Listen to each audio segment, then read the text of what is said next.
에스겔 43장 13절부터 이 마지막 27절까지 말씀입니다. 우리 말씀을 봉독해 드리겠습니다. 제단의 크기는 이러하니라. 한 자는 팔꿈치에서부터 손가락에 이르고 한 손바닥 넓이가 더한 것이라.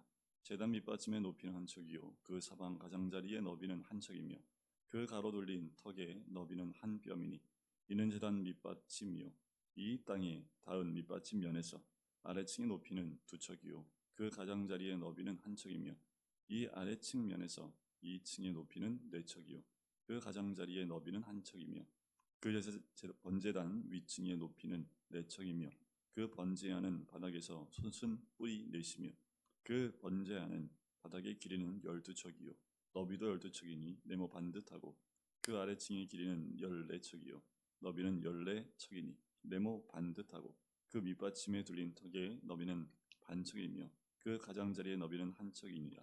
그 층계는 동쪽을 향하게 할지니라. 그가 내게 이르시되 인자야 주 여호와께서 이같이 말씀하셨느니라.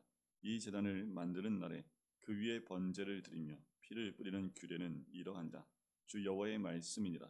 나를 가까이하여 내게 수종들은 서록의 자손 레위 사람 제사장에게 너는 어린 숫송아지 한 마리를 주어 속죄 제물을 삼되 내가 그 피를 가져다가 제단의 네 뿔과 아래층 네 모퉁이와 사방 가장자리에 발라 속죄하여 제단을 정결하게 하고 그 속죄 제물에 숫송아지를 가져다가 성전에 정한쳐서 곧 성소 밖에서 불사를 찌며 다음 날에는 흠없는 순염소 한 마리를 속죄 제물로 삼아 드려서 그 제단을 정결하게 하기를 숫송아지로 정결하게 함과 같이 하고 정결하게 하기를 마친 후에는 흠없는 숫송아지 한 마리와 때 가운데에서 흠없는 순양 한 마리를 드리되 나 여호와 앞에 받들어다가 제사장은 그 위에 소금을 쳐서 나 여호와께 번제로 드릴 것이며 7일 동안은 매일 염소 한 마리를 갖추어 속죄 제물을 삼고 또 어린 숫송아지 한 마리와 때 가운데에서 순양 한 마리를 흠 없는 것으로 갖출 것이며 이같이 7일 동안 제단을 위하여 속죄제를 드리어 정결하게 하며 드릴 것이며 이 모든 날이 찬 후 제8일과 그 다음에는 제사장이 제단 위에서 너희 번제와 감사제를 드릴 것이라. 그리하면 내가 너희를 즐겁게 받으리라. 주 여호와의 말씀이니라. 아멘. 우리 앞부분에 나와 있는 그 43장 12절 말씀에는 이렇게 말씀을 했죠. 성전의 법은 이러하니라. 산꼭대기 지점의 주인은 지극히 거룩하리라. 성전의 법은 이러하니라. 그 성전의 법을 이야기하면서 오늘 번제단의 이야기로 들어갑니다.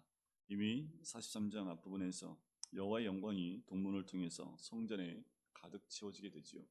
그런데 특별히 오늘은 본문 가운데 번제단의 그 제단에 대한 수치와 또 그 모양과 생김새를 이야기하면서 번제단을 거룩하게 할 것에 대해서 이야기를 합니다. 그리고 번제단을 거룩하게 하고 난 다음에 그 번제단 위에 제물을 바칠 것에 대한 그 과정들을 이야기하십니다. 그리고 맨 마지막에 내가 너희를 즐겁게 받겠다라고 말씀합니다. 그리고 난 다음에 44장부터는 더 자세한 그 성전 기물에 대한 그 어떤 것이 나오질 않습니다. 제물에 대한 것, 제사장에 대한 부분들이 쭉 나오고 그리고 안식일과 초월에 대한 부분들이 계속 나와요. 성전 기물에 여러 가지 기물들이 있음에도 불구하고 번제단을 이야기하고 번제들이 어떻게 거룩하게 되어지고 정결케 되는지 그 과정을 특별하게 우리에게 알려주고 있는 본문이 오늘 본문의 말씀입니다. 번제단의 모양과 크기, 또 번제단에 보온하는 모든 과정들, 그 번제단을 정결케 하고 거룩하게 하고 구별하여지는 그 모든 것 가운데서 하나님이 그렇게 함을 통해서 너희를 즐겁게 받으리라 라고 말씀하는 거지요. 우리는 날마다 하나님께서 기쁘게 받으실 만한 즐겁게 받으시는 그런 사람들이 되어야 될 줄 믿습니다. 우리가 이 땅에서의 모든 삶은 주님께 번제단에 드리는 삶이 되어야 되지요. 그래서 지금 환상 가운데 성전을 보여주시면서 이미 성전에 하나님의 영광이 가득함에도 불구하고 번제단을 다시 한번 조명하여 보여주고 또 번제단의 역할과 또 번제단을 거룩하게 해야 될 것에 대해서 강조하는 이유가 여기에 있습니다. 우리가 하나님의 거룩하심과 또 성령께서 우리와 함께 하실 때에도 늘 우리가 해야 될 것은 하나님께 번제단, 이 번제단은 결국 하나님께 예배로 나오는 그것을 의미합니다. 하나님께 예배로 나올 때 제일 먼저 중요한 것은 그 죄를 정결케 하는 첫 번째 관문, 어쩌면 이 번제단이 우리를 위해 죄를 사하여 하나님 앞에 나올 수 있도록 만드는 것이 번제단이기 때문에 그 무엇보다 중요합니다. 우리 삶의 번제단이 꼭 필요하다는 거지요. 이 번제단을 통해서 하나님께 나아갈 수 있는 길이 열리기 때문에 그래요. 여기서 드리는 그 제물의 피가 우리의 죄를 정결케 하는 역할을 번제단에서 하고, 이 번제단에서 태워 올리는 그 번제를 통해서 우리의 모든 죄를 깨끗하게 또 태워버리는 그 역할을 하는 거지. 우리는 날마다 우리의 죄를 예수 그리스도의 보혈로 깨끗하게 씻은 바 되어야 될 줄 믿습니다. 우리 속 사람은 깨끗한 사람이 단 한 명도 없습니다. 우리는 육을 입고 있는 죄인이기 때문에 우리가 온전히 깨끗하여 정결하여 죄가 없는 흠없는 자로 살 수가 없는 죄인들입니다. 예수 그리스도를 힘입어 우리가 구원받은 백성이 되었지만 여전히 우리 안에 지워지지 않고 깨끗해지지 않는 그 죄가 있기에 우리는 날마다 예수 그리스도의 보혈로 씻은 바 되어져야 되는 하나님의 백성이라는 거지. 우리 삶에 번제단이 있습니다. 그 번제단의 역할을 감당할 때 우리는 날마다 주님 앞에 설 수 있는 길이 열리는 거지. 우리는 예수 믿고 정결케 되었지만 여전히 육을 입고 있는 죄인입니다. 도토리 기색이지요. 누가 더 정결하냐? 아니요, 날마다 예수 그리스도의 보혈 가운데 있는 자가 정결한 자입니다. 날마다 하나님 은혜 가운데 머무는 자가, 그 자가 하나님 앞에 정결한 자가 되는 거지요. 우리 주님이 우리를 즐겁게 받으실 수 있는 것은 그 깨끗함과 정결함 가운데 있어야지 가능한 거지요.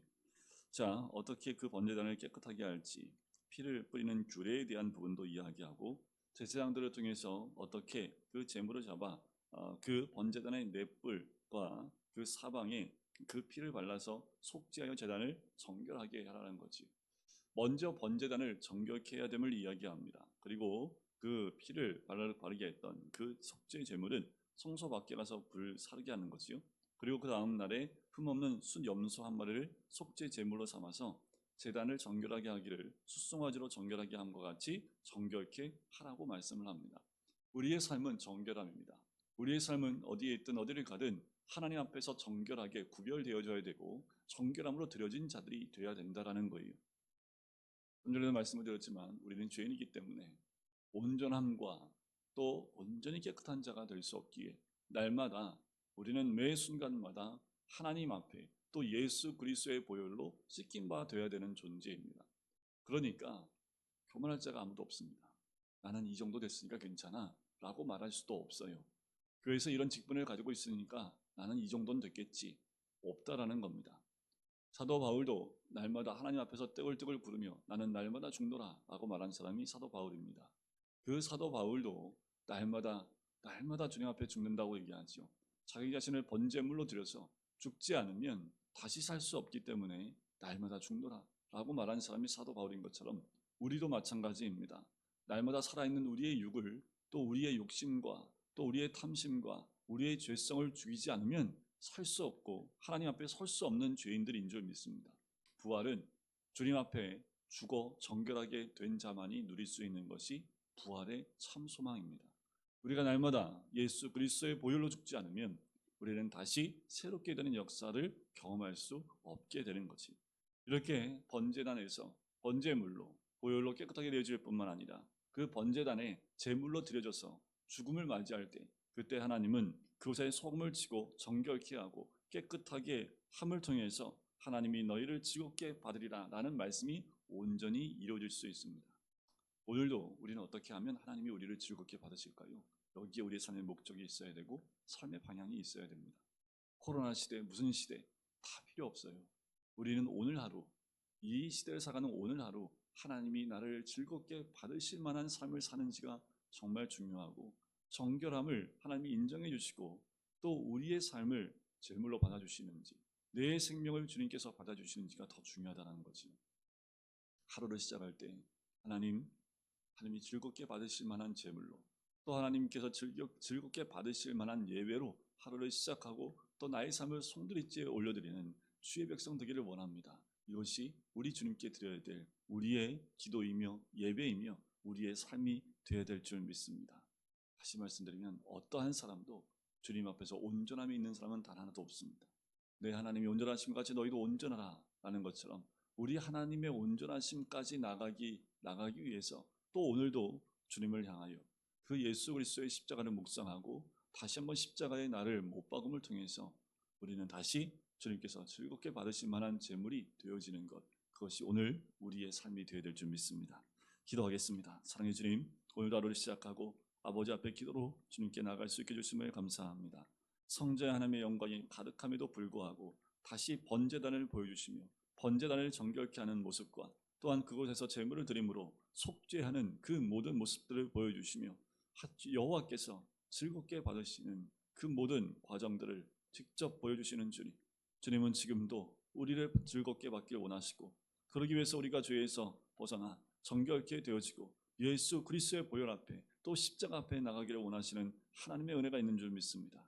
우리가 날마다 주님 앞에 나감을 통해서 주님이 받으실 만한 제물이 되어지고 또 주님이 즐겁게 받으실 만한 하나님의 사람들이 될 수 있도록 축복하시고 인도해 주시옵소서. 감사드리며 예수 그리스도의 이름으로 기도드립니다. 아멘.